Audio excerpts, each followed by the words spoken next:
I'm John Richter. I chair the Federalist Society's Criminal Law and Procedure Executive Committee, and it's my pleasure to be able to introduce Amul Thapar. Judge Thapar, really number one claim to fame is that he was nominated to be United States Attorney the same day that I was.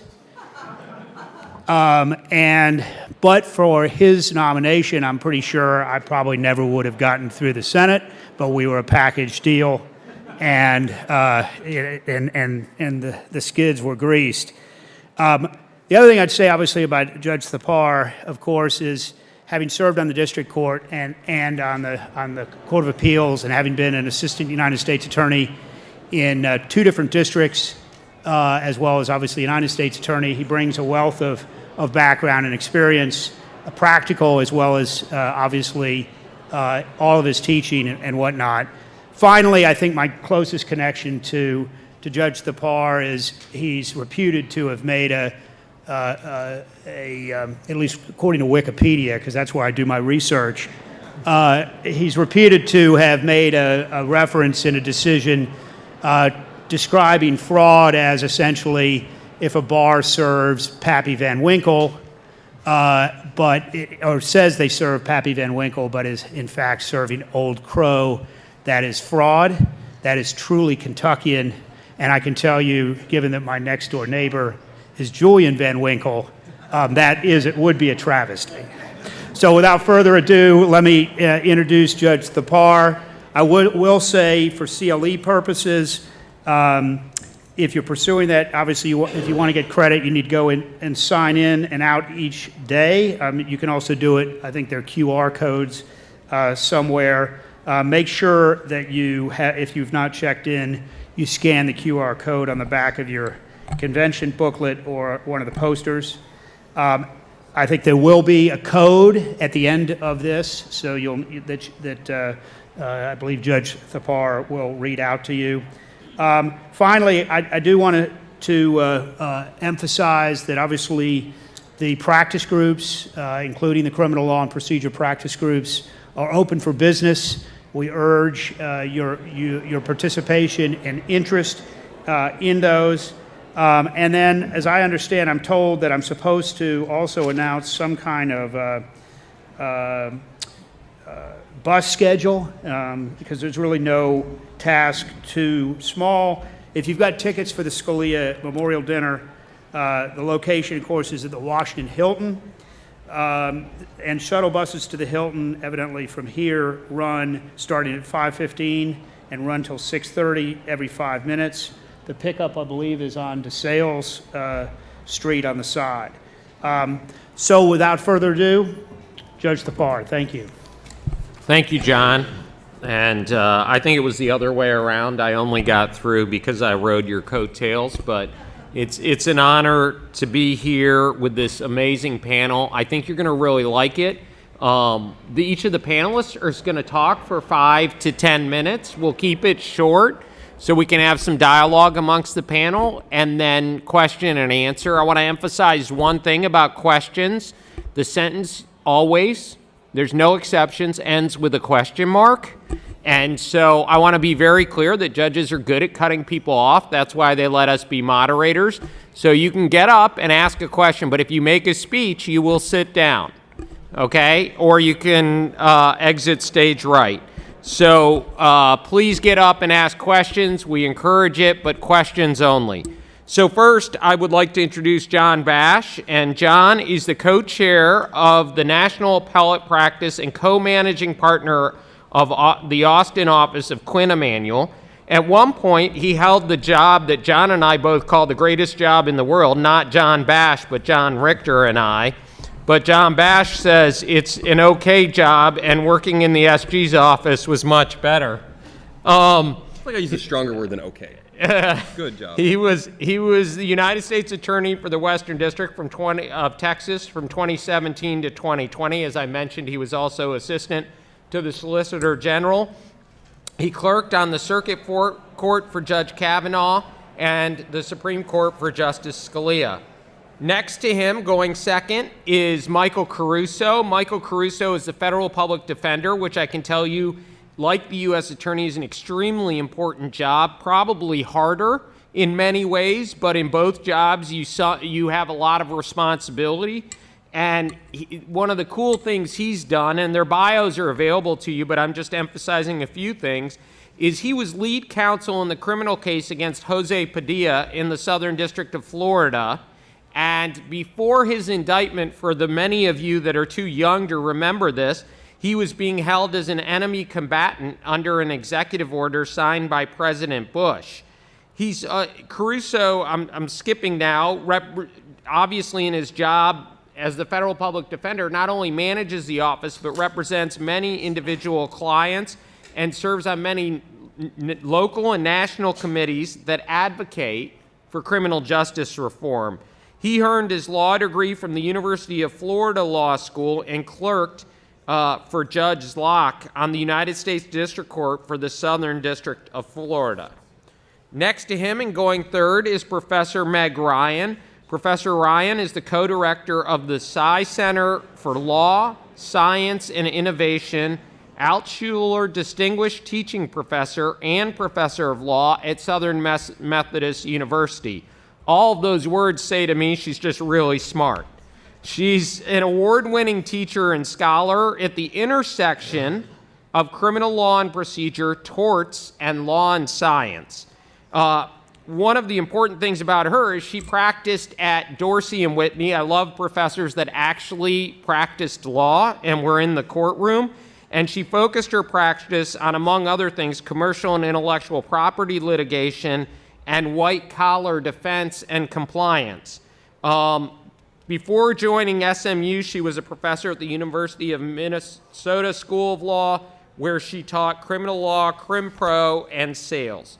Last but not least is Professor John Stinneford.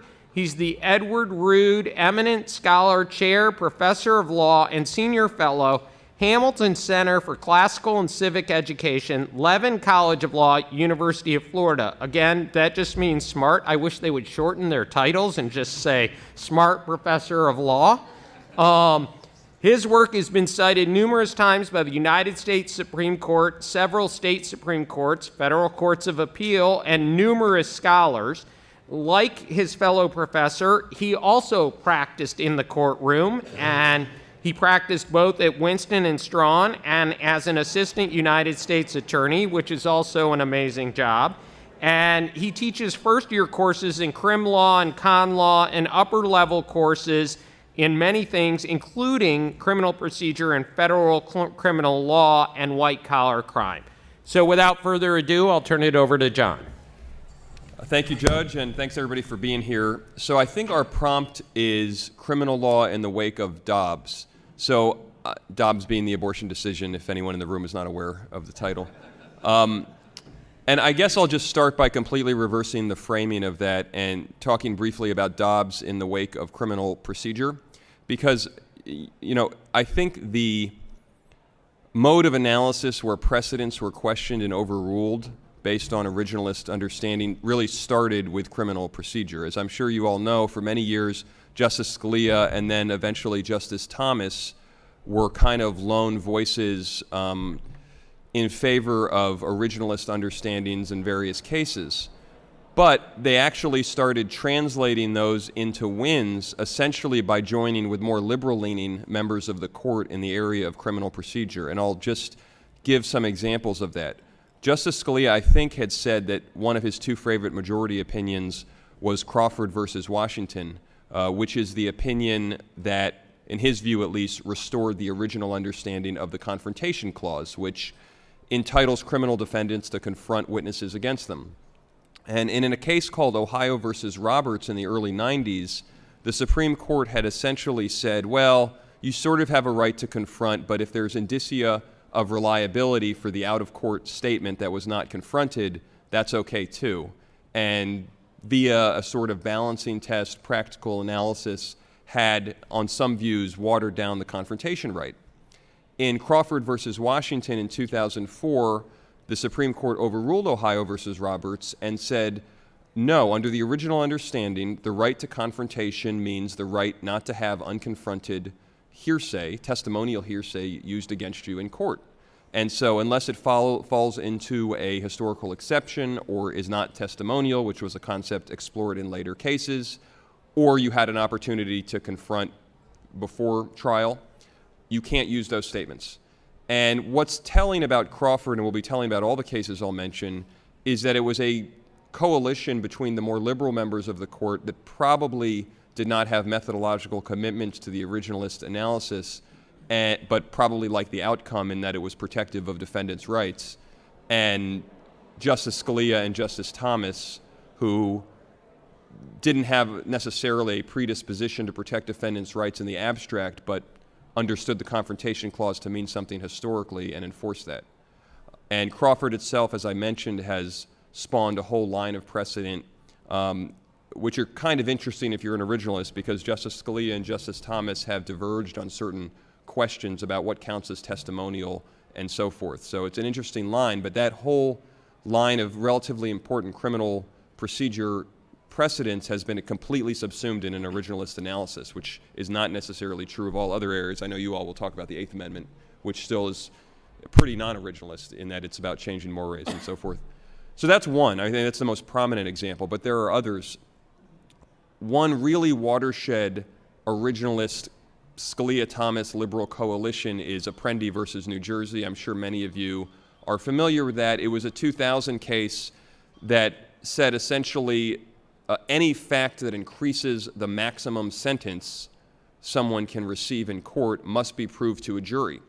And that immediately, not in that case, but in two later cases called Blakely and Booker, essentially meant that the guideline systems that states and the federal government had established for criminal sentencing were unconstitutional. Under those systems, if your statutory range was, say, 0 to 20 years, the systems would say, well, if the judge doesn't find some fact like you did it with a gun, actually you can only be sentenced to 10 years. For the judge to sentence you in the upper area of the statutory range, he or she needs to find that you did it with a gun or did it with some other aggravating circumstance. And the court said that's unconstitutional because those facts are now necessary for your upper range sentence, and if they're necessary, they must be found by a jury. And there's now been a whole line of Apprendi cases feeding off that originalist analysis and saying, well, what about criminal forfeiture? What about penalties? What about all these other things? And then it even extended ultimately to mandatory minimums, which Justice Scalia was not willing to extend it to, but Justice Thomas was. But all of that essentially derived from the views of Justice Scalia and Thomas that under the 19th century understanding of what a crime is, every fact that increased the sentence was an element of the crime. And so when you put that into the jury trial right, every fact that increases the maximum has to be proved to the jury.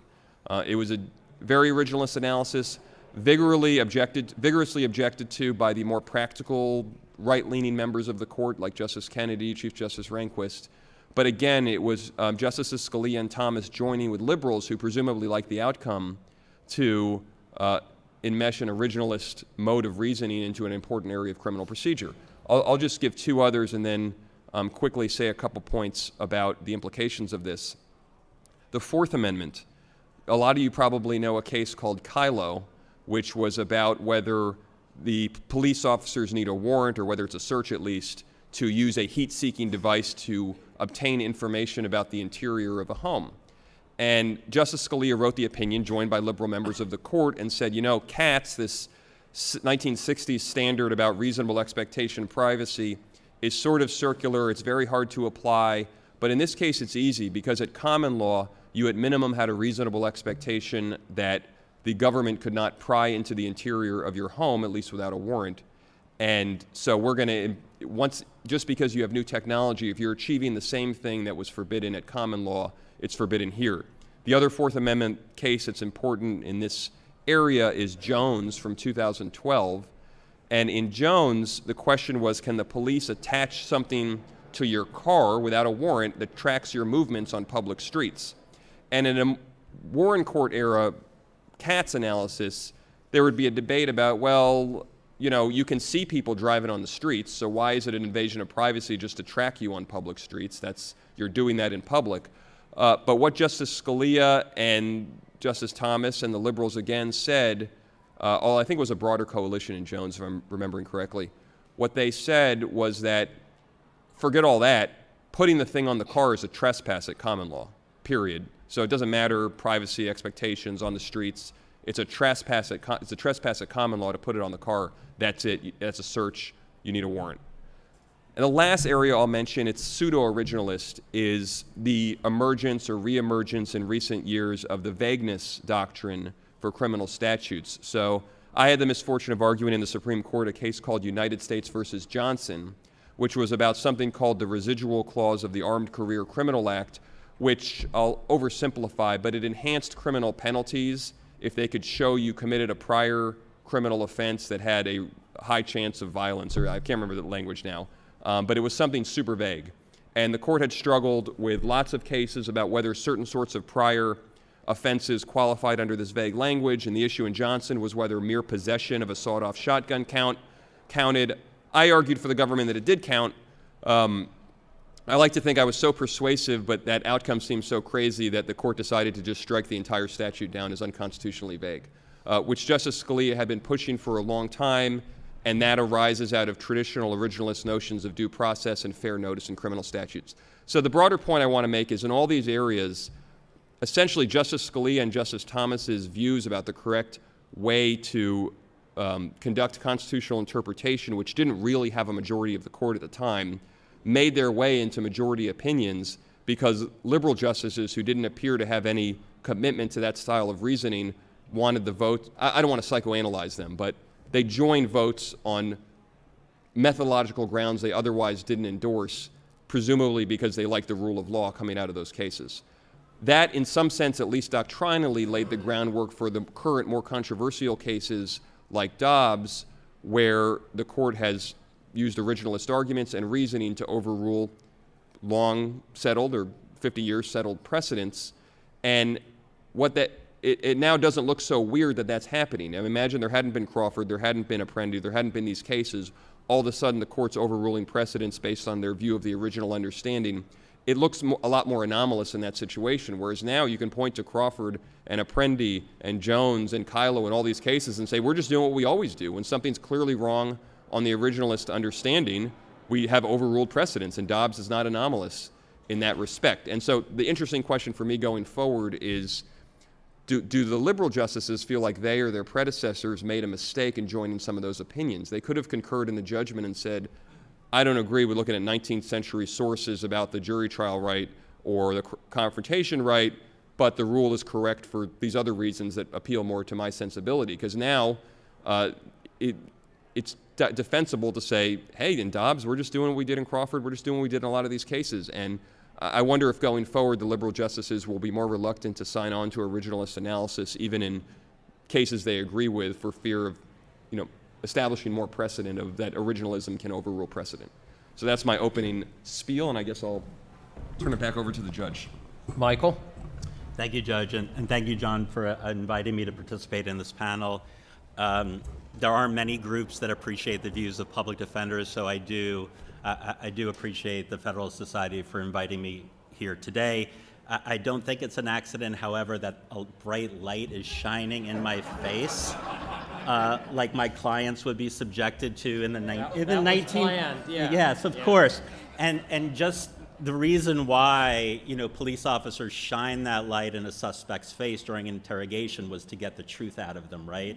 So I'm going to tell you that's going to work today. I'm going to try to tell the truth as much as I can. Have you ever been a member of the Communist Party? Never. Socialist Party, yes. Not the Communist Party. So, I'm going to take, as a public defender, I'm going to take a more cynical view than my friend John here. So I do agree that those cases did make strange bedfellows, right? And it is clearly Justices Scalia and Thomas that led those original interpretations with regard to those cases. Whether the liberal justices regret signing on to those opinions, whether they'll be hesitant to sign on in the future, I don't know. It seems like we're in a different Supreme Court world where every case generates a majority opinion, 2 concurrences, and numerous dissents. So I think there's room for multiple interpretations, and we actually saw that in a case I think a few of us are going to discuss today, Ramos, a case that involved the jury unanimity requirement of the Constitution, overruled a case that I think was 4-1-4, but overruled it also in a fractured opinion, with which Justice Alito pointed the irony out in his dissent. But my bottom line cynical view is that the criminal procedure cases that John talked about and the Dobbs decision really are not related. My view is that Dobbs occurred because the court got to 5, right? I think there was an agenda, and I don't mean that in a pejorative way. There was a conservative legal and political agenda from the day after Roe was issued to have that decision overruled. And again, that's not pejorative. That's every American's right to try to change the law the way that he or she sees fit. But we had Roe for many, many years, and then we had Casey, again, a fractured opinion. But of course, Casey predates Crawford and Apprendi and Kylo and Jones, and now we have Dobbs. And I think, for me, sort of the confluence between the Dobbs decision and criminal procedure cases going forward is the Louisiana versus Ramos case that predated Dobbs by a couple of years. And you can say, we have Supreme Court clerks here. What the justices are very good at, I'm going to say the conservative justices more so, is playing the long game, right? So after, Casey, because Casey is a case about 2 different issues, right? Abortion rights and precedent. And in fact, and I would be interested to hear the judge's view on this, or the audience's view, and my co-panelists as well. When you reread Casey, there is this very striking language, and I think that's why Roe and Casey were often referred to as super precedent by senators during confirmation hearings and other politicians, because I don't have the language memorized, but I think the justices in Casey wrote that they were upholding Roe as a promise of constancy, and that the overruling of Roe would be, I think, a breach of faith is what they said. So that's very strong language about precedent. And you could see, since Casey was not widely cited on stare decisis issues. It was cited in a few cases, but if you look at the cases that had overruled prior cases in the last few years, and there have been a number of them, I think Justice Kavanaugh pointed that out in his Dobbs opinion, that every sitting member of the court had voted to overrule a prior precedent. You do see that that Casey went missing from certain opinions, and I think where we saw the long game really come out it was in Justice Gorsuch's opinion in Ramos, where seemed to be a fairly simple case. There were only 2 states in this entire country that allowed non-unanimous jury verdicts. It was, I think Justice Gorsuch made it a more complicated case than it had to be. There was a portion of the opinion that argued that the prior precedent wasn't precedent at all. But you could see the groundwork both in Justice Gorsuch's main opinion, where he's going through various factors that would authorize or legitimize the Supreme Court from overruling a prior case, but you also see it in Justice Kavanaugh's concurrence, which I think really laid the groundwork for Dobbs in sort of two critical respects. One is this idea of egregious error that Dobbs uses as a factor. I think Justice Kavanaugh called it grievous error, but I think it's roughly the same. The other issue that came out in Ramos that is very interesting in light of Dobbs is this discussion about reliance interests, right? And that I think, from me, public defender, avowed liberal and progressive, that was the hardest part of Justice Alito's opinion to digest for me. One, the decision that the court is not to look at intangible reliance interests, and again, in my humble opinion, sort of the short shrifting of the concrete reliance interests. But I do want to focus on the intangible reliance issues, because that's what I find most interesting about putting Ramos and Dobbs together. Because Justice Gorsuch, in very, very strong language, at the end of his opinion, chides the liberal justices, I think Justice Kagan, for not fully accounting for the interests of the American people in having criminal juries render unanimous verdicts. Now, I have to tell you, I've had about 60 federal jury trials. I've probably watched 100 more. I've seen that many voir dires. I've seen lawyers and judges in nearly every case ask potential jury members about what they think about the rule that a jury has to be unanimous. And I have to tell you, I think their eyes are glazing over, probably like your eyes are glazing over now, listening to me to speak. And so to me, although I love Justice Gorsuch's language, it was, sort of very simple and very powerful language, it totally runs counter to my experience. But it's clearly what he was saying was, in the terms of overruling a prior Supreme Court case, that intangible interests do matter, that Americans have this reliance interest in what he called the preservation of our liberties. So you fast forward a few years to Dobbs, and Justice Gorsuch, of course, joins the majority opinion, and Justice Alito basically says, no, intangible reliance interests don't count at all.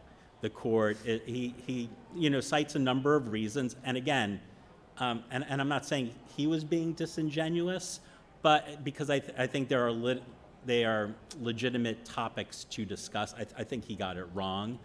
One, he said that the court is not equipped to, assess whether Americans or individuals have these intangible reliance interests, even though Justice Gorsuch said only a few years earlier that they did. So that's very, very interesting to me to sort of compare those opinions on that point. And then what I'm obviously very interested in is what we're looking at going forward in terms of criminal procedure. Because one of the things that does concern me as a public defender and as an American, are the rights of criminal procedure that my clients currently possess, most of them given to them by the Warren Court. And there is a part of the opinion that can be read in what Justice Kavanaugh was saying, and Justice Alito points this out in Ramos, whether any decision that is not grounded in originalism, I don't often use that word, as you can probably tell. I do use outcome, is egregiously wrong, right? And so to me, that is very concerning, because if you look at the Warren Court's decisions, you do see the argument that some could make that they are functionalist opinions. And I'll give you two examples. One that scares me for both, me and my clients, that scares me. Mapp versus Ohio, that's the case where the Warren Court said that the remedy for police misconduct is the suppression of evidence. I would imagine, how many originalists are here today? Would any say that remedy is grounded in the text or history or tradition of the United States? a much smaller show of hands. So I think under the conception of Dobbs, that type of opinion can be viewed as egregiously wrong. So I think, that is something I'm concerned about. Now, the other side to that is like the Bruton case that came out last year, Samia. The Supreme Court has essentially already overruled Mapp versus Ohio because, suppression law is riddled with so many exceptions. It's not very much of an issue now. But what I am most concerned about for myself, because I do have a mortgage to pay, I have kids to put through college, is what Justices Gorsuch and Thomas have written about, that Gideon versus Wainwright was wrongly decided. And of course, that is a classic functionalist opinion. How many would say that the right for state and federal taxpayers to provide lawyers for people accused of crime is found in the text, tradition, or history of the Constitution? Oh, good. You should all be judges, and then I'll still have a job. But no, they are on record saying that case was wrongly decided, and sort of the bottom line is, and I've talked for way too long, and I apologize, but we'll see where this goes. But definitely, there are many criminal procedure opinions that help my clients that may be put at risk because of Dobbs. So, like Michael, I want to start with Ramus as sort of a starting point for how and why we might be here. As Michael said, in Ramus, the court found that under the Sixth Amendment, the criminal jury verdicts have to be unanimous. In doing so, the court overturned the Apodaca case, where the court nearly 50 years earlier had found that 10-2 and 11-1 verdicts were constitutionally sufficient. So in Apodaca, the court had applied this cost-benefit analysis, this functional approach that Michael was talking about, in determining the constitutional requirements, and looked at whether the jury could effectively serve its function with non-unanimous verdicts. The fact that unanimous verdicts were used at the time of the founding was considered not to be important enough. It was insufficient for constitutionally requiring the unanimous verdicts.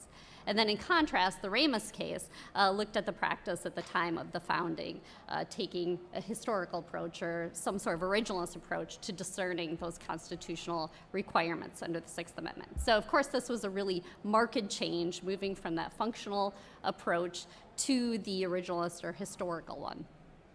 And it was significant, too, that the court, in doing this, overturned, again, nearly 50 years of precedent in this arena. And as Michael was talking about in concurrence, Justice Kavanaugh really digs into the requirements or ideas about when stare decisis ought to be followed and when it ought to be put aside.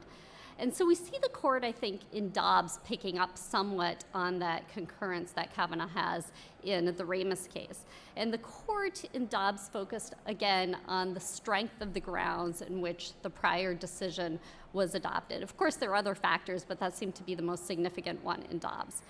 But it seems that the court, by strength of its grounds, and Michael alluded to this, it seems more like the strength of the mode of constitutional interpretation. And as we all know, the court has become more conservative in recent years, and many say it's become more originalist in its methodology.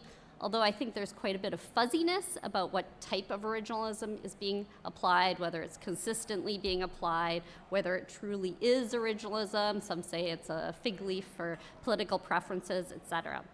And as the court indicated in the Dobbs case, it's ready to, I think, write earlier decisions about constitutional interpretation that were perhaps wrongly decided during the Warren Court, especially where we have a lot of movement in criminal procedure, and just in other previous cases. And the court's really ready, I think, to have major upheaval in precedent if it's necessary to get there to these originalist right decisions. Okay, so the Warren Court, which changed a lot of criminal procedure, a lot of those decisions, most of those decisions were not grounded in originalism or historical or analysis, or at least not only grounded in originalism or historical analysis and took more of a patchwork of methods of constitutional interpretation in reaching those decisions. So this court's favorable view of originalism or historical analysis of some sort, paired with its willingness that we see in Dobbs to disregard stare decisis, I think really sets the stage for some significant upheaval in criminal procedure like we're talking about. But perhaps the biggest change, at least in terms of doctrinal change, maybe not necessarily in terms of effects on the ground, but the biggest change in terms of doctrinal change, I think, really is in the context of the Eighth Amendment. Since the 1958 case of Trop v. Dulles, the court has pretty consistently applied the evolving standards of decency approach in Eighth Amendment cases, trying to assess the evolving standards of decency that mark the progress of a maturing society. So this approach, what we see in the Eighth Amendment, is probably the most antithetical to traditional views of originalism, to a historical approach, focusing on practices and morals that are changing over time rather than on the beliefs and perhaps practices, depending upon what sort of originalism you apply at the time of the founding. So putting this evolving standards of decency approach to the side and replacing it with one focused on practices at the time of the founding, for example, really can make some major changes in Eighth Amendment doctrine. So we might see the court setting aside prohibitions, for example, on executing juveniles under the Eighth Amendment, or executing intellectually disabled persons, or limits on grossly excessive punishment. We even see Governor DeSantis has recently signed a bill providing for a death penalty in child rape cases, something that under a 2008 case by the court, Kennedy v. Louisiana, is unconstitutional, but we see perhaps DeSantis seeing the court maybe setting aside that precedent. It would also suggest that at least constitutionally, capital punishment is here to stay, even if a supermajority of jurisdictions find it morally repugnant. The court has already pretty explicitly said that this is going to be the case because, for various reasons, capital punishment is here to stay, at least as a constitutional matter. Focusing on practices at the time of the founding also would suggest that practices such as ear cropping, splitting noses, branding foreheads could potentially, at least constitutionally, be legitimate. Whether states actually put those practices, things into practice is a different question. So I think in the Eighth Amendment, again, at least doctrinally, we might see some major changes as a result of this confluence of the focus on originalism and the willingness to set aside precedent.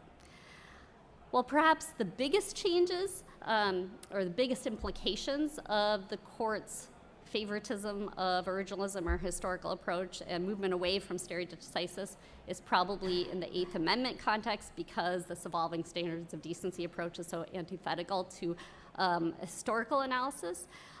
The effects, I think, throughout criminal procedure could potentially be enormous.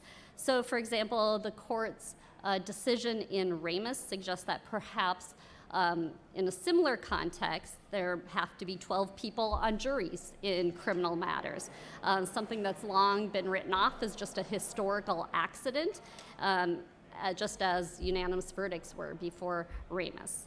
Justice Gorsuch actually recently talked about this in his dissent in a denial of cert. So I think that might be coming down the pipe potentially. And the limitations that the court has put on the interpretation of Justice Scalia's Crawford opinion. Right now, it's sort of been narrowed to some extent. Those could perhaps fade away, and we have a more robust analysis under Crawford, something that we might already be seeing a bit in the works. In my view, some of these outcomes could be positive, some of them could be negative. I think criminal procedure is unique compared to other areas of constitutional law, in that you might have, as John alluded to, you might have liberals agreeing with outcomes that are in line with originalist methodology, which I think is pretty rare compared to some other areas of constitutional law. And if we take a historical analysis to things, and if it's consistently done, perhaps an originalist approach could have the result of making criminal procedure, which is really quite fractured in many ways, making it more coherent. But again, I think that's dependent upon a certain type of originalism being applied consistently, which I think is unlikely to happen, perhaps. So in that case, we might actually see more fracturing in criminal procedure.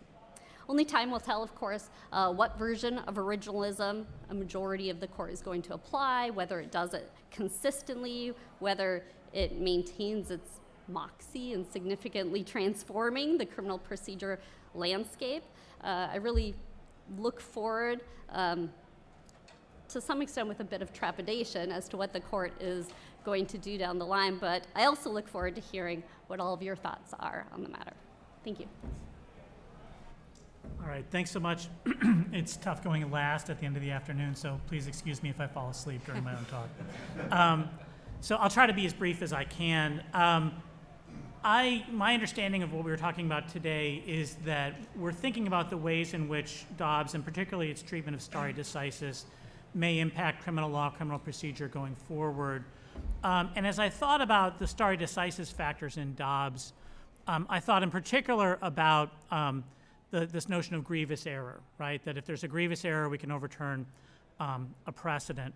And in thinking about grievous error in Dobbs, Dobbs actually has been criticized as being a non-originalist opinion. I don't know if you've heard this, but if you look at what Dobbs says about Roe and Casey, it says, well, there's no text about a right to abortion, and a right to abortion is not deeply rooted in this country's history and tradition. And in determining whether it should be considered deeply rooted, the court takes the Glucksberg approach, which is to say sort of a concrete approach to history and tradition, and says, is there any concrete right to abortion historically? The answer is no. Now, folks on the left might say that that's a non-originalist opinion for two reasons. One is there's no effort to establish that the deeply rooted standard itself is part of the original meaning of the Constitution. And secondly, there's no effort to show that the Glucksberg approach to deep-rootedness, that is the concrete approach, is the correct originalist approach to determining unenumerated rights, because there's also the sort of the Casey, Lawrence, Obergefell approach to deeply rooted, which is the abstract approach. Is there an abstract right to liberty and equality, et cetera, in our country's history and tradition? And if there is such an abstract right, then can we identify abortion as being consistent with that abstract right? So we have these, and in the case law, and I think this is an extremely important issue for constitutional interpretation, we have both the Glucksberg approach and the Casey, Lawrence, Obergefell approach. None of these cases have been overturned. They're both sort of available as approaches to constitutional interpretation. And what I'm going to argue today actually is that the court, although it didn't attempt to do so, it actually did get the original meaning right in using the Glucksberg approach. And the reason it did so will actually have a deep effect on future precedents in the area of criminal law, criminal procedure in particular. Now, again, this is a complex issue, and I've only got a few minutes, so I'll try and go through it quickly, and I can take things sort of in questions if people have them. I want to start actually with Justice Scalia, who in many ways is a great hero to originalism, but also in some ways made some mistakes that I think that have cost us.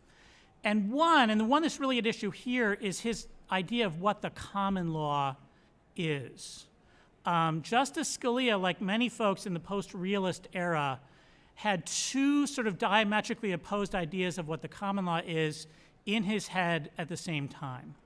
One of those ideas was that the common law is judges making policy from the bench as they go based on their own preferences. The other is that the common law is a set of rules that were established way back in the day and that are unchangeable and that we can refer to as sort of this historical grounding, right? They're both there in his thought. They're both there in all of our thought, I think, on some level. But actually, I think they're incorrect. They're not a correct understanding of what the common law is. And I really lay the fault here with Oliver Wendell Holmes, who they say he's a great hero of the law. I think he's one of the great villains, truthfully. because he's the one who came up with this idea that the common law is judges making policy, and it should be judges making policy. Prior to Holmes, nobody asserted that judges had a law-making power under the common law. Critics of the common law said that's what judges are really doing, but the common law was never justified on this basis. Rather, it was justified on the basis of custom and long usage. That is, the common law was a kind of customary law, and judges would identify customs that had been established through time immemorial, long-standing customs, and then apply those customs to new situations. And a custom could only count as law if it was universally received throughout the jurisdiction for a very, very long period of time. Now, why is this important? Well, it's important for a couple of reasons. Number one, most of the rights we're talking about when we talk about criminal procedure, rights under the Fourth Amendment, Fifth Amendment, Sixth Amendment, Eighth Amendment, were originally common law rights. They existed at common law. They were then enumerated in the Bill of Rights. And so when we think about what those rights are and what they mean and how they apply, it's important that we understand what the common law is and how those rights came to develop, because they are common law rights. Also, and this relates to unenumerated rights. Let me back up for a second. Common law thinkers, one of the questions that they often faced was, how could the common law be law when Parliament has never said thou shalt or thou shalt not? The king, the president, Congress, no one has said thou shalt or thou shalt not. It's just judges deciding cases. How can that be law? And the answer to that was that the customs of a free people are more reliable in determining what's just and fair and reasonable than the judgment of any one moment in time or any one branch of government, right? So we look to long-standing customs. If something has been universally received throughout the generations, then this is powerful evidence that it's reasonable, which is to say it comports with principles of reason or natural justice, and that it enjoys the consent of the people. Because if it didn't have those two qualities, it would fall out of usage. Unlike a statute, there's nothing holding it in place except for continued usage, right? Why is that important? That idea, ultimately common law thinkers came to the conclusion that the common law was better than positive law at comporting with natural principles of justice.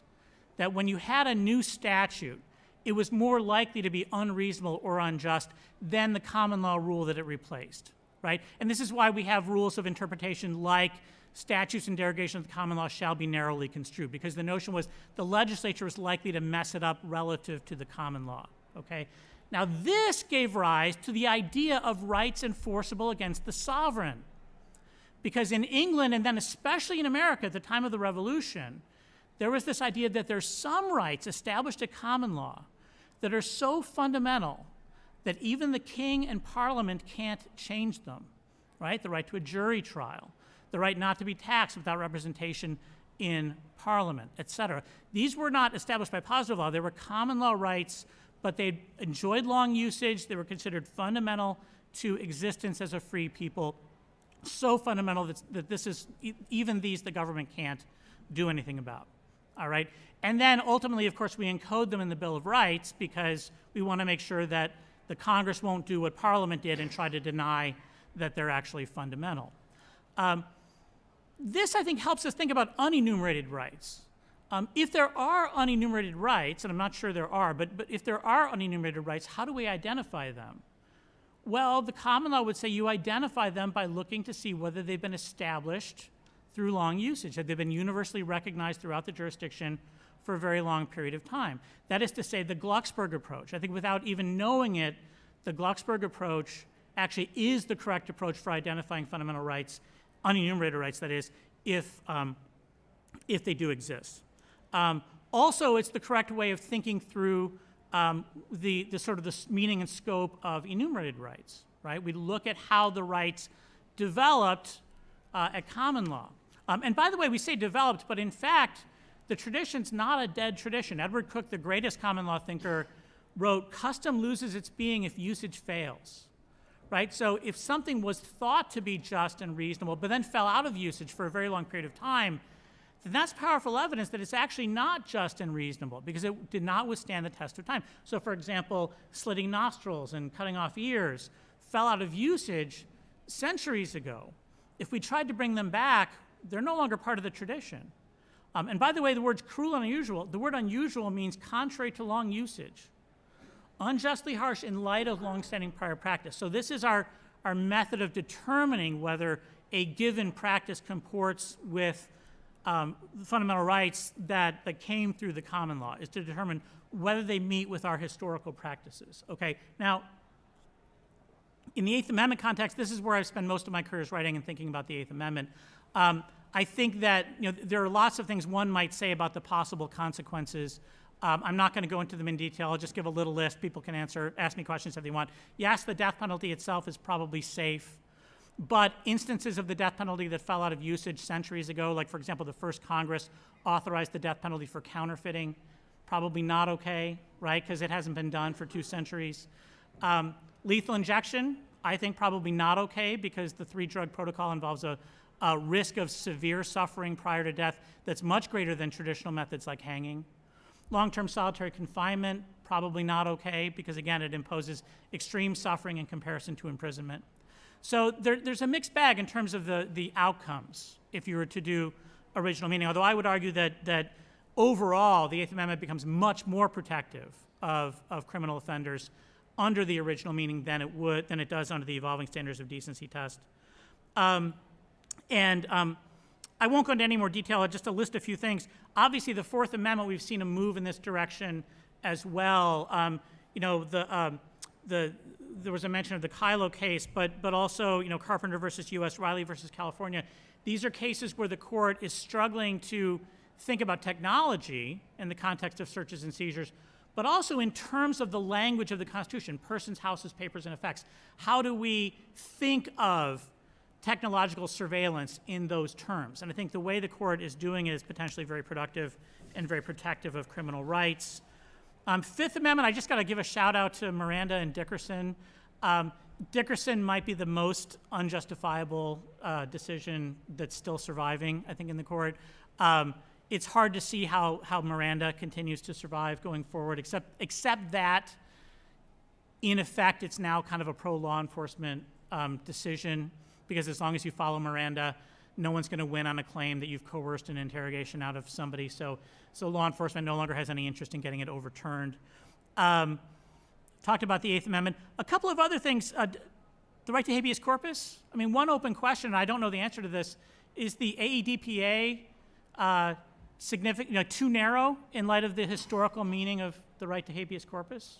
Has it made it unavailable in ways that it would have been available at common law? And if so, is that constitutional? And one final point for criminal law, and I want to, especially for the judges in the room, think about reviving the rule of strict construction of penal statutes. This was a rule that survived in this country until the middle of the 20th century, when Justice Frankfurter replaced it with the rule of lenity. The rule of lenity is a weak, sickly cousin, barely related to the rule of strict construction of penal statutes. The basis of the rule of strict construction is that when you have a new penal statute that's significantly harsher than what the common law would permit, then we have to be very skeptical about it, and we're going to read it as narrowly as we reasonably can. That rule is no longer in effect. The rule of lenity is like a piece of shrapnel floating in the atmosphere. Sometimes it lands somewhere, but it doesn't do much. So judges, read the first edition of Sutherland's on statutory construction. Don't read today's, it's mishmash. And you will do much to protect criminal defendants. Thanks so much. We don't have a ton of time because I have to have everyone out of here by 5 sharp, and I'd ask that you immediately, I know you want to talk to your neighbor afterwards or talk to the panelists, I ask that you do it in the hall because the FedSoc folks have to shut this down, and because the Scalia dinner is tonight. Reminder, there's buses, and they start at 5:15 and end at 6:30. And so now I'm going to turn it to the panelists, but because we went over, I'm going to, yes, that's a shot at the 4 of you, FYI. I am going to limit your time and cut you off. You each get 2 minutes because I want to make sure that the audience can ask questions. So Professor Bash, or Attorney Bash, Esquire. Yeah, Mr. Esquire, do you want to say anything? You get 2 minutes. I'll just ask John a question so that he can use the time. The originalist, true originalist Eighth Amendment, I mean, I guess I've been under the assumption that the original meaning of the Eighth Amendment related only to methods of punishment, not to the things that it's been expanded to. But you mentioned counterfeiting, not being able to have the death penalty for counterfeiting, which is not a method of punishment issue, but a fit between the crime and the punishment. Does your research show that at common law that would have been understood to be encompassed by that concept? Yeah, so first of all, let me say, if you're interested in this particular topic, or if you have trouble sleeping, I wrote an article called Rethinking Proportionality Under the Cruel and Unusual Punishments Clause. It's in the Virginia Law Review, and it lays out my thesis in detail. I'll give you one quick kind of fun story to highlight this. So the phrase cruel and unusual punishments first showed up in the English Bill of Rights in the 17th century. And we know very well what it means because of a fellow named Titus Oates. Now, Titus Oates was this disreputable Anglican clergyman who had trouble with the law. He'd fallen out of favor. He had no job. And he was sort of like a 17th century Kardashian. He really wanted fame and fortune. And he thought, what will get me fame and fortune? Well, everyone hates Catholics, and everyone's worried that the Spanish Armada is going to come sailing up the Thames any day now. So if I make up a story that there's a popish plot to kill the king, then everyone will love me, right? And so he does. He tells this story to a magistrate. He names 15 people, including the Queen's physician, as conspirators. He gives this evidence to a magistrate. The magistrate then turns up dead in the streets of London, right? So now it's Panic at the Disco. And they have these trials, and there's a series of trials of the conspirators, and it's like, trial, conviction, execution, trial, conviction, execution. Finally, at like the 15th trial, it comes out that the whole story was made up.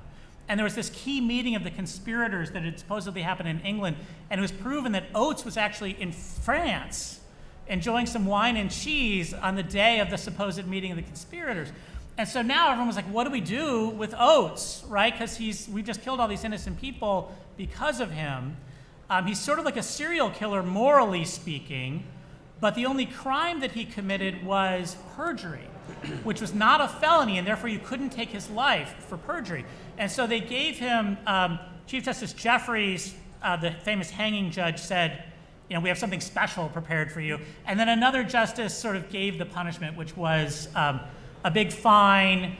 He was going to be whipped and then while being dragged from Aldgate to Newgate, so across the city of London. Then 2 days later, dragged from Newgate to Tyburn while being whipped again. Imprisoned for life. He was defrocked and put in the pillory 4 times a year for life. Okay, so this was his punishment. 5 years later, new king, English Bill of Rights is now in place, and he shows up in Parliament and says, hey, what was done to me was cruel and unusual. Can you please lift the judgment?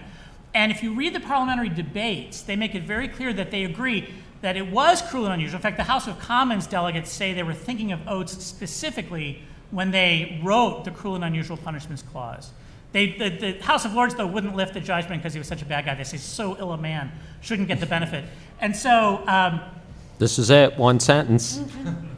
it's only cruel and unusual because it's disproportionate to the crime of perjury. Good, you kept it to once.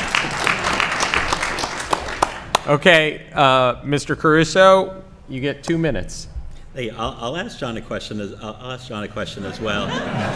Because I'm hoping you're going to try to dampen some of my pessimism about this subject. So, I'm very interested in this, custom and usage, true originalism, doctrine, because when I look at Gideon, when I look at Miranda, and when I look at Mapp, those are very, very old cases. So in talking about custom and usage, what counts? The last 65 years or the preceding 150 years? And, now that I would say that all 3 of those cases have been accepted and embraced by the American people. So how does that fit into that doctrine?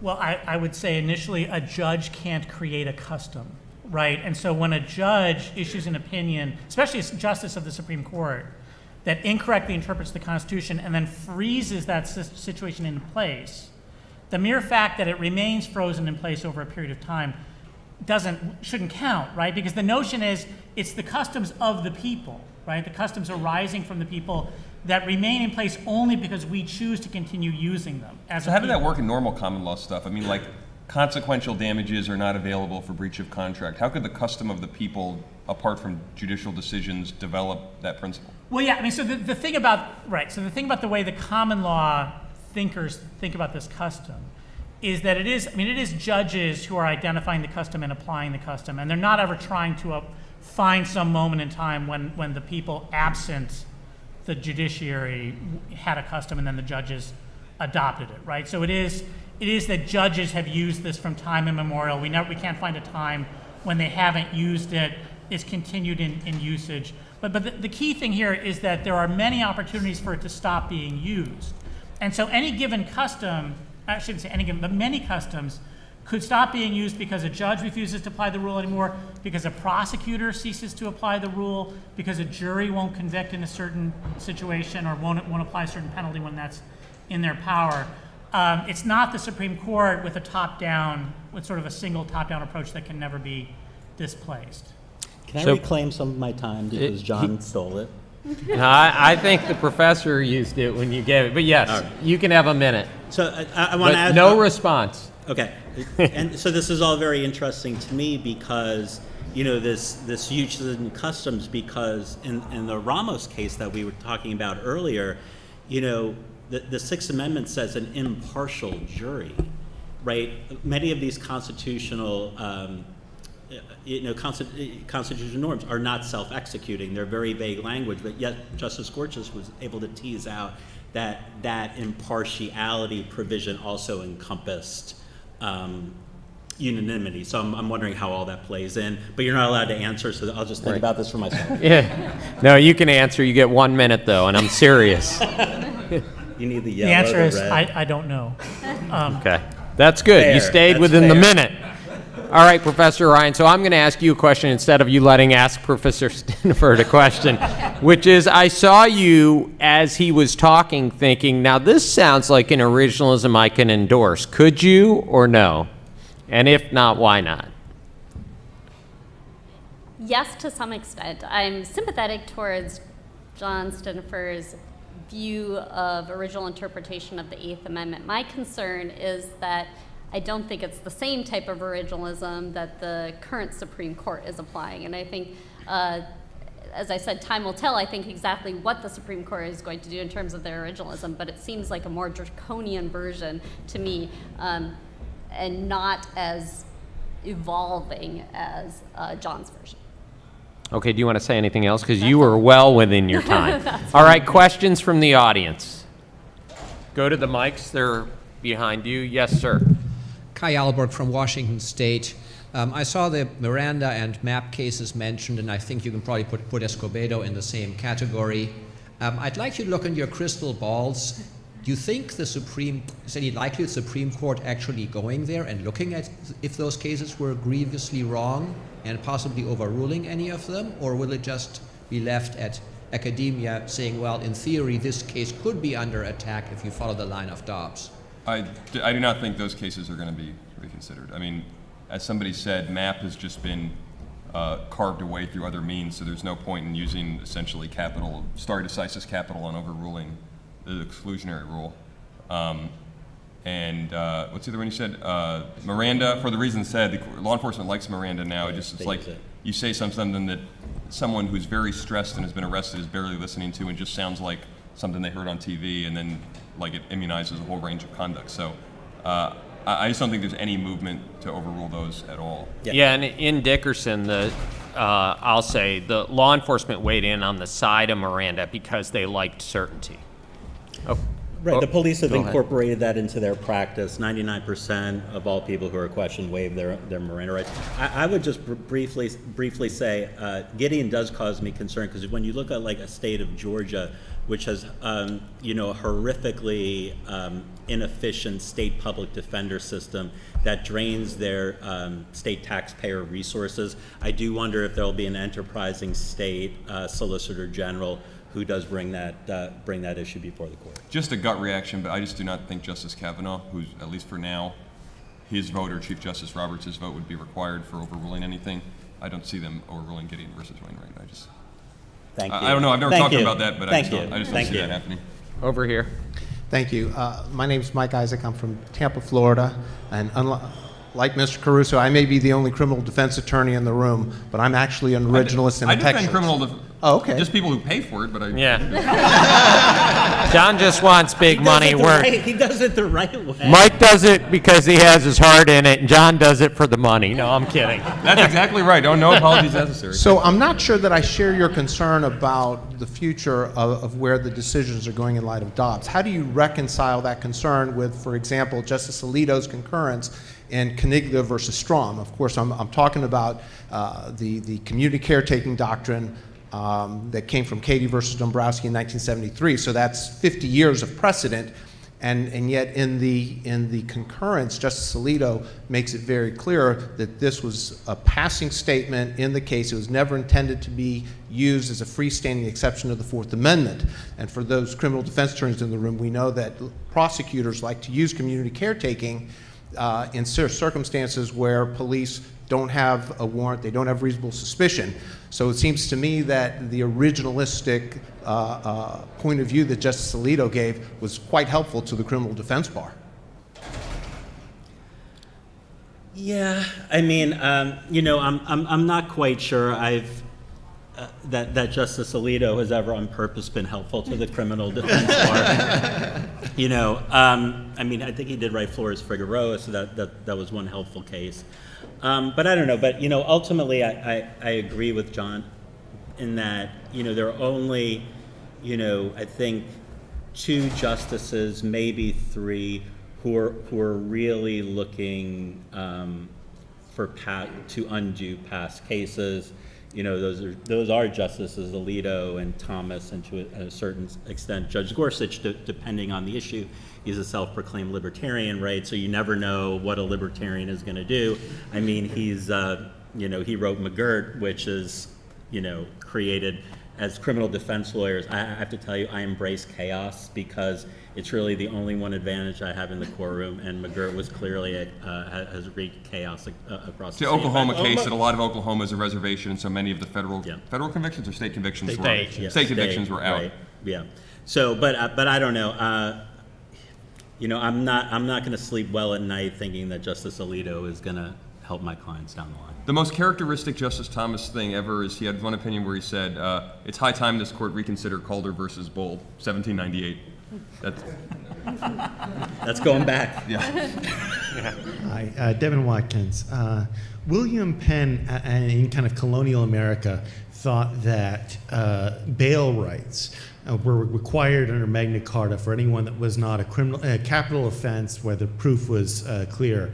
So I'm wondering, do you think there's a possibility of a revival of more stringent requirements for bail for, preventing any kind of bail for non-capital crimes, or bail that's beyond what someone can reasonably give to get pretrial release? I mean, since the constitutional law is not terribly robust in the area of bail, I do think that's an area that's ripe for some building upon, and perhaps not so much limits. I guess I wouldn't expect so much limits on bail as I would I would expect it to become a little more of an important right, I guess, under this current court. I would hope that to be true. We talking about custom and usage, if you look at the cases, from district to district, the decisions of magistrate judges, mostly some district court judges regarding bail, really are not tethered to the Bail Reform Act at all, which is the leading statute on the case, and is really based on what the tradition is in your district about who gets bail or not. So that's, I think that I agree that is a sort of ripe area. I just can't remember. Has the bail clause been incorporated? That I don't know. I think so. Yep. It has, okay. So it could come up that way. Maybe. Hi, I'm Nathaniel Lawson, work at Cato currently. This is not to any one of you in particular, but What do you think about bringing back some level of jury nullification? I know it pretty much entirely went away very early in the 19th century, but it was pretty huge and pretty important and influential in the 1700s. Some pretty key cases, including truth being defense, libel and stuff like that, which isn't exactly criminal law, but my point. But was very influential in America, in particular, not just England, and they were jury not listening to the legal advice of the legal doctrine said by the judge of the case. What does bringing it back look? What does bringing it back look like? I mean, the jury can do that now. Now, the defense counsel probably would not be permitted to argue to the jury that you should nullify. Is that what you mean? Because the jury right now could say, "Screw this, we're well, quitting." I'm pretty sure that was the exact argument in that libel case, was that the law is against me, but you should nullify it because it's unjust against natural law of reason and justice. Right, John's right. I mean, juries do nullify, but defense lawyers are prohibited from arguing that.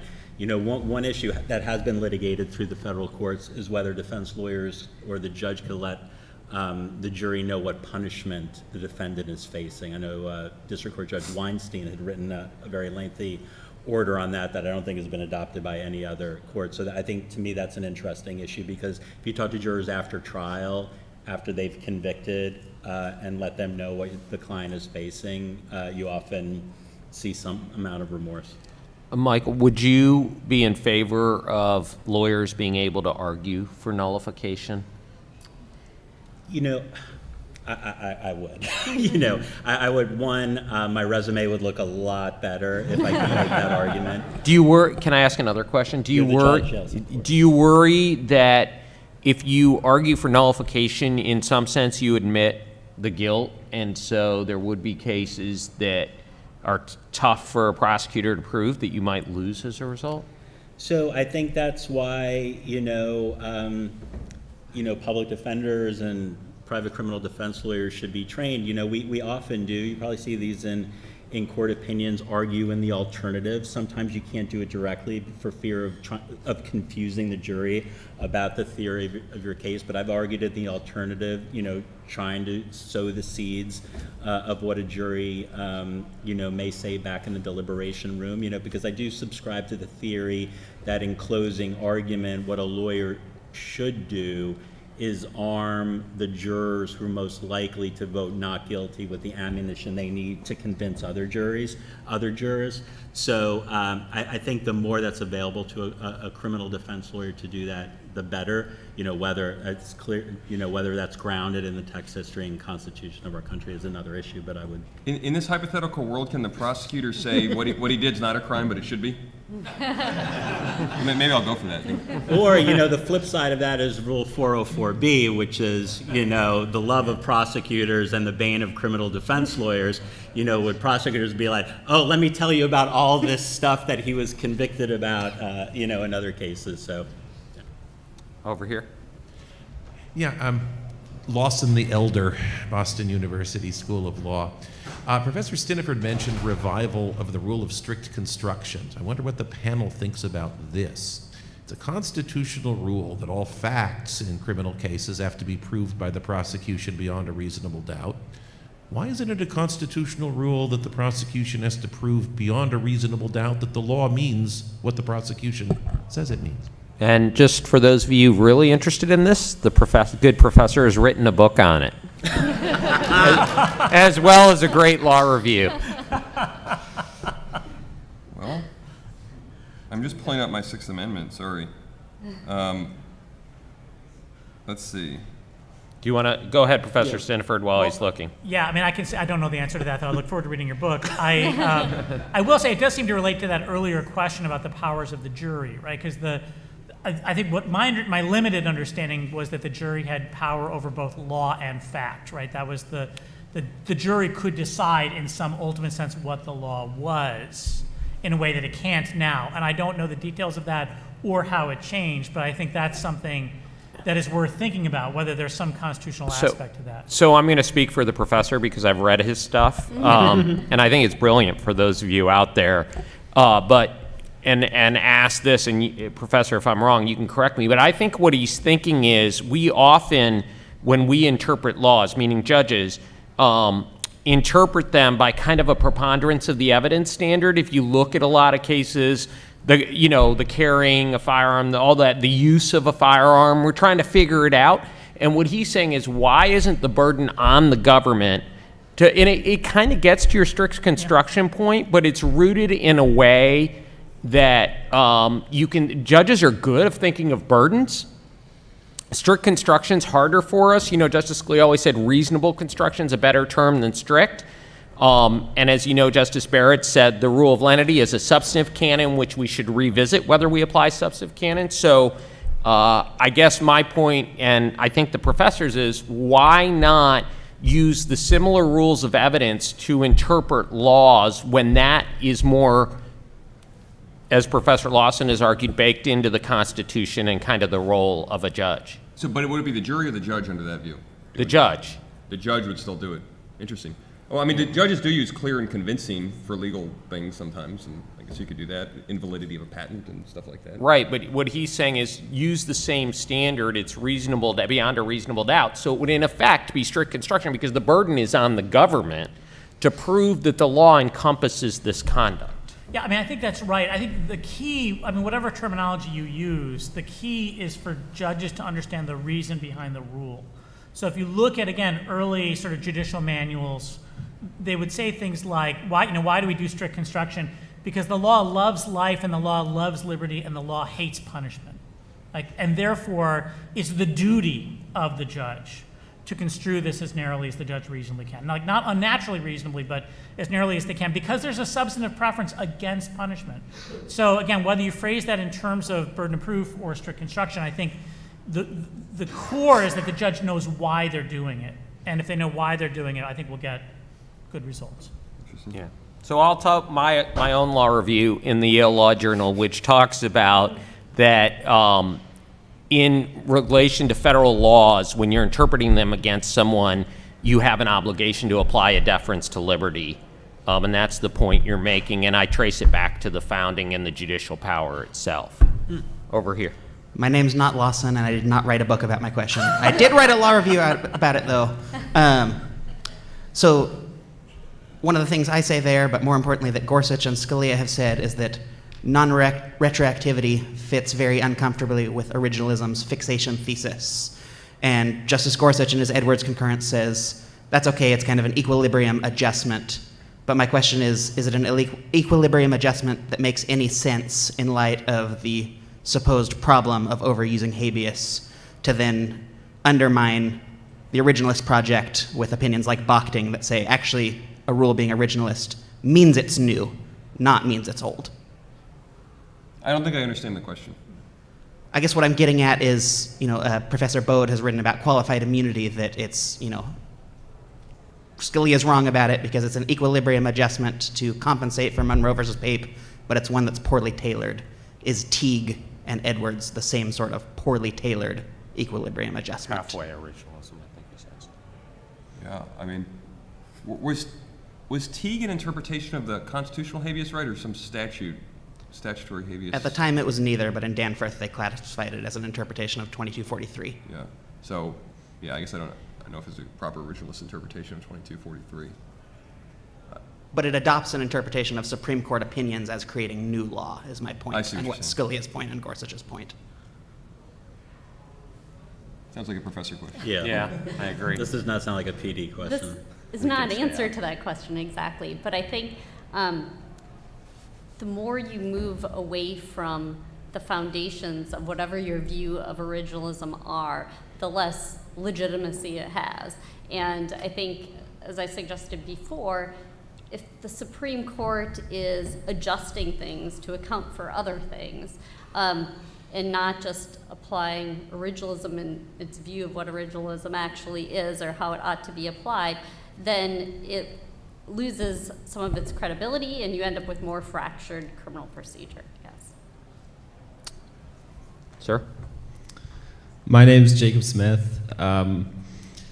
My question is, Do any of the panelists have opinions on whether harmless error and plain error are consistent with the original meaning of the Constitution? Don't the federal rules require Yes. harmless error and plain error? So it doesn't matter. I mean, Congress can establish rules for, right? I guess they can't what he's saying is they can't establish rules inconsistent with the meaning of the Constitution. And so could they be unconstitutional? Oh, I see. That your conviction must be So vacated if some error. I'll add to his, I'm sorry, I'm going to add to your question. Is neither wrongly decided? Is neither harmless error if you omit an element of the offense? Or Yes, you add yeah. an element The of jury the offense? instruction. Yeah. Jury instruction case. Well, I say yes on that because Scalia did, and that's what I'm remembering. But I don't- Yeah, I haven't analyzed it in a Scalia's while. opinion's great in that, but, okay, any thoughts? None in particular. I mean, I do think that I've never seen an issue with either rule from a constitutional point of view, but I have to admit I've not thought about it deeply either. I don't know enough about the history, I guess, to know at the time of the founding what all the thoughts were about those. Well, let me rephrase it. Can a judge, okay, so jury is not properly instructed on the elements. And you have a right to a jury trial, so one of the elements is not proven to the jury. Should a judge on review be able to say, well, the evidence is in the record, so it's harmless beyond a reasonable doubt, because that is neither? Yeah, I mean, it does seem like there may be a difference between constitutional errors on constitutional requirements and other sorts of error, like the admission of evidence in violation of the federal rules of evidence, and whether, since Congress could presumably not even have the federal rules of evidence and have some totally different system, it can also kind of say, well, if you make an error and it turns out not to be prejudicial under the harmless error rule, it's okay. Neither is different because you have a constitutional right to have the jury decide each of these elements, so it's a little weird to say the judge can just like dispense with it. Right. I'm sorry. Yeah, I mean, we have common ground on that. You know, it does boggle my mind that, you know, if a person is charged with committing a crime that has 4 elements and the judge neglects to advise on element 3, even if there was evidence in the record, how we can say that defendant got a fair and impartial trial by jury is beyond me.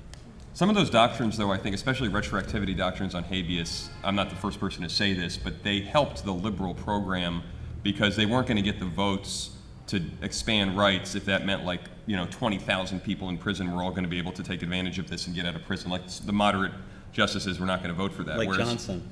Johnson, yeah, exactly. But Sorry. it's PTSD on that. But, no, but obviously if it means that it's only going forward, that's a lot more palatable to people. Right. And so forth. So right, the parade of horribles. Yeah. Any final comments? Well, just on the instruction on the elements issue, I mean, so the interesting question for me is that, or the interesting confounding factor, is that the nature of criminal elements has changed since the founding, right? So the whole elemental approach to criminal law really was the invention of the model penal code by and large in the 1950s. And so before that, I mean, crimes were all malum in se, and you would have standards like, you know, did he, you know, wickedly and maliciously, you know, do X, right?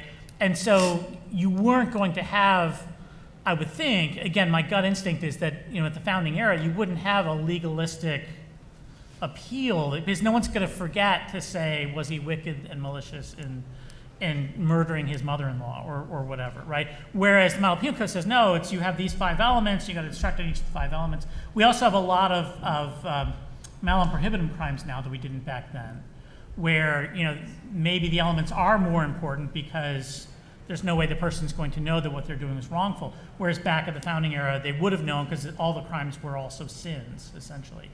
So anyway, it's a very, I think it's a very interesting question on that level. It would involve a lot of thinking. Any other final statements? I'll say one thing, which is that to me, I'm a big fan of the current court. I think it's doing a fantastic job, and it's exactly the court I want to see. But I think that one danger when we talk about precedent is a virtue of originalism has been that it's objective, or at least purports to be objective, and it's not the judge's policy preferences, debates about how much that's actually happening, but that's the supposed virtue. But if they don't have a really systemic, objective way of deciding which precedents they'll reconsider on originalist grounds and which they won't, that can easily bring in through the back door all the political bias and policy preferences that supposedly originalism gets rid of. And I don't know that the recent cases overruling precedents have given a super objective account of, you know, which precedents should be discarded and which ones, while wrong, are sufficient to keep So I think that's a danger for the current court. That's it. I noticed that. I mean, just in going through, because I was thinking about stare decisis, looking at Dobbs and Ramos and Casey.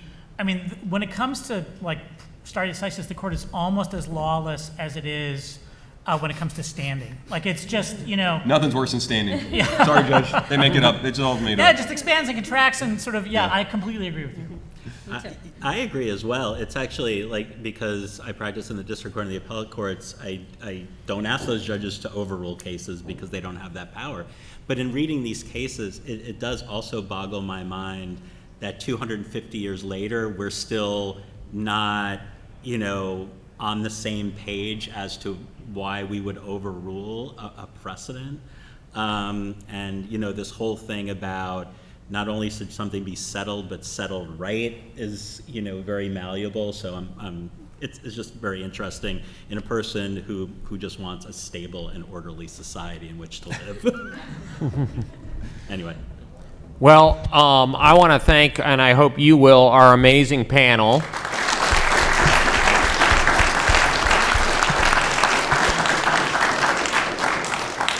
I also want to thank you all for actually asking questions. I've been in too many of these where people make speeches, and I would ask just one final instruction that I mentioned before. Please immediately leave the room, and then you can talk to the panel or amongst yourselves. Thank you. Thanks, Judge.